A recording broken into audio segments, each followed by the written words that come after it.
ಸಾಗರ್ ನಾನು ಉದ್ಯಮಗಳಲ್ಲಿ ಕೆಲಸ ಮಾಡ್ತೇನೆ.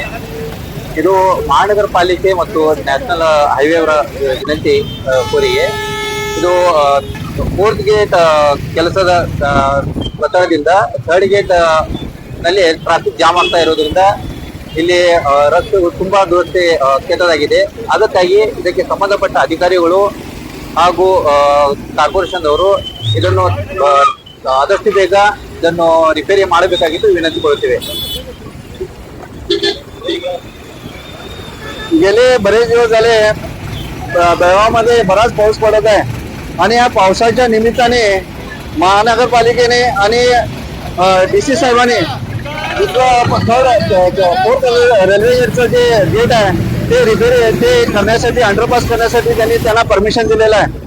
परंतु हे चुकीचं त्यांनी पाऊल उचललेलं आहे असं आम्हाला वाटतंय.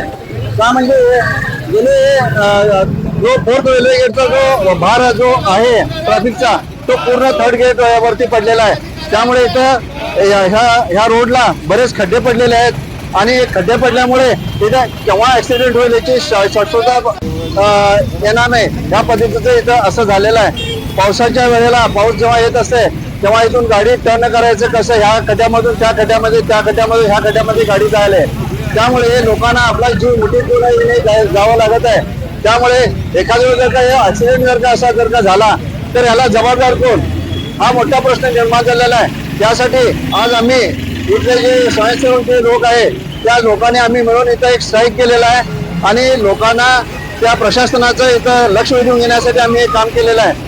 आणि याच्यानंतर जर का 2-3 दिवसामध्ये जर का त्यांनी हा जर का रोड जर का त्यांनी व्यवस्थित नाही केला तर आम्ही ह्या रोडवरती स्ट्राईक करणार आहे आणि ते पण हंगर स्ट्राईक करणार आहे. त्याची जिल्हा प्रशासन त्याचप्रमाणे नॅशनल हायवे आणि महानगरपालिकेने नोंद घ्यावी आणि एखाद्या वेळेस जर का आम्हाला त्याच्यामध्ये जर का काय झालं तर त्याला पूर्णपणे जबाबदार प्रशासन राहील, हा आम्ही त्यांना इशारा देतो.